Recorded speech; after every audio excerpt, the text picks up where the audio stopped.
Friends, आज के video में हम बात करेंगे इंडियन मॉन्क स्वामी विवेकानंद की एक पोयम के बारे में जिसका नाम है the song of the free. यानी जब कोई आज़ाद होता है, उसकी बंदिशें टूट जाती हैं, वो अपनी ज़िंदगी को एक नए सिरे से एक अच्छी ज़िंदगी को जी सकता है, तो उसके मन में किस तरह के थॉट्स आते हैं, कैसा उसका बिहेवियर होता है और उससे पूरी दुनिया पर या उसकी सराउंडिंग्स पर क्या असर पड़ता है, इस बारे में ये पूरी पोयम है। बहुत ही ज़्यादा पॉपुलर पोयम है, बहुत सारी अच्छी मोटिवेशंस हमें देती हैं और आप सभी को ये पोयम ज़रूर पढ़नी चाहिए। फ्रेंड्स, स्वामी विवेकानंद का असली नाम था नरेंद्र नाथ दत्ता। उनका जन्म हुआ था 12 जनवरी 1863 में और उनकी डेथ हुई थी 4 जुलाई 1902 में। वो एक हिंदू मॉन्क और राइटर थे और साथ ही उनकी बर्थडे यानी 12 जनवरी को नेशनल यूथ डे सेलिब्रेट किया जाता है। उनकी फेमस वर्क्स में काली द मदर, वर्तमान भारत, कर्म योग, इस तरह के वर्क शामिल हैं। तो चलिए फ्रेंड्स, आगे बढ़ते हैं और इस पोयम को पढ़कर समझने की कोशिश करते हैं। The wounded snake its hood unfurls. Wounded snake यानी ऐसा सांप जिसे चोट लगी हो, वो क्या करता है, अपने हुड को, अपने फन को अनफर्ल करता है यानी फैलाता है। ऐसा सांप जिसे चोट लगी हो वो अपने फन को फैलाता है, खतरे का सिग्नल देता है। The flame stirred up doth Blaze.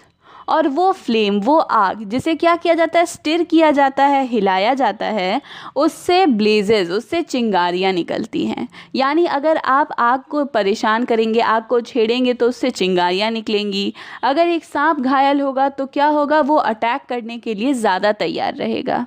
उसी तरह the desert air resounds the calls of heart struck lions rage. कि जो डेजर्ट एयर है यानी रेगिस्तान की जो हवा है वो क्या करती है, गूंज पड़ती है। किससे? तो एक लायन के रेज से, एक शेर के गुस्से से। और वो शेर कैसा है, जो कि हार्ट स्ट्रक है, जिसके दिल पर चोट लगी है।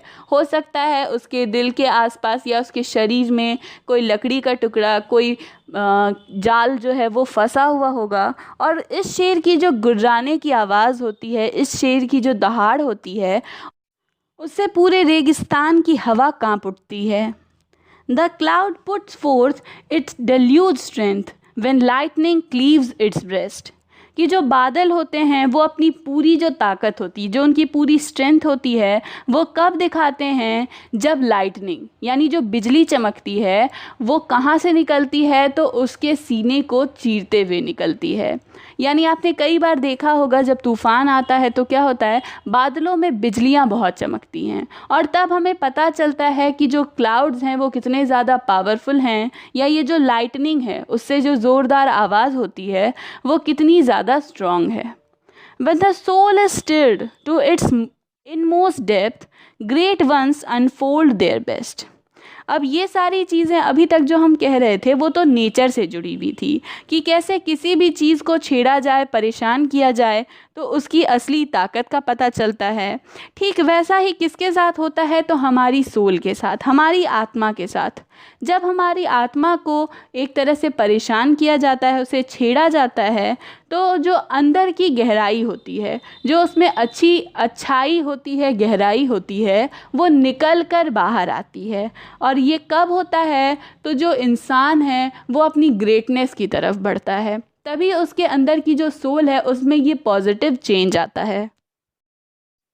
Let eyes grow dim and heart grow faint. यानी अपनी आँखों को धुंधला पड़ने दो, उनकी रोशनी को फीका होने दो, और जो तुम्हारा हार्ट है उसे धीमा होने दो, उसके धड़कने की स्पीड को, जो उसकी गति है, उसे धीमा होने दो। And friendship fall and love betray. और तुम्हारी दोस्ती को ख़त्म होने दो, उसे टूटने दो, और जो तुम्हारा लव है, तुम्हारा प्यार है, उसे तुम्हें धोखा देने दो। जितनी प्रॉब्लम्स हैं उन्हें अपने ऊपर आने दो। Let fate its 100 horrors send. Fate यानी किस्मत, किस्मत को क्या करने दो, तुम्हारे ऊपर अपनी 100 परेशानियों को भेजने दो। जितनी परेशानियां हैं किस्मत को अपने पास, वो सब तुम्हारे रास्ते उसे भेजने दो। And clotted darkness block the way.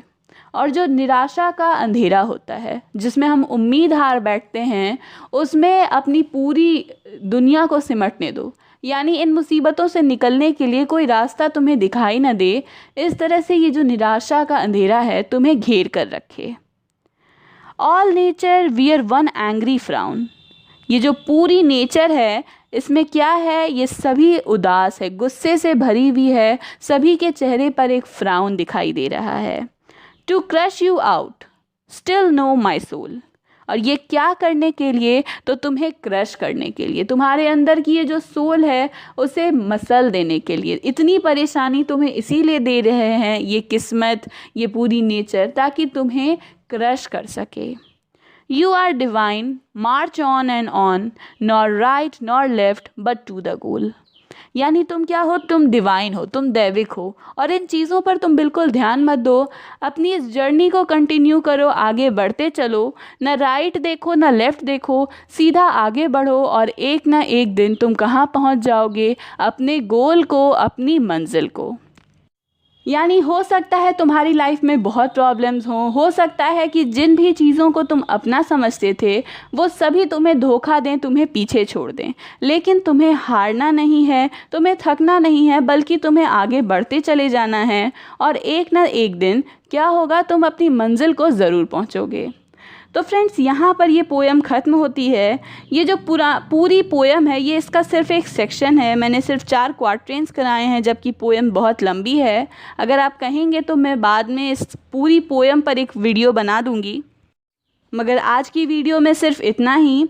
तो फ्रेंड्स, ये थी स्वामी विवेकानंद की poem the song of the free. अगर आपको वीडियो पसंद आई तो प्लीज़ लाइक, कमेंट और शेयर करिए।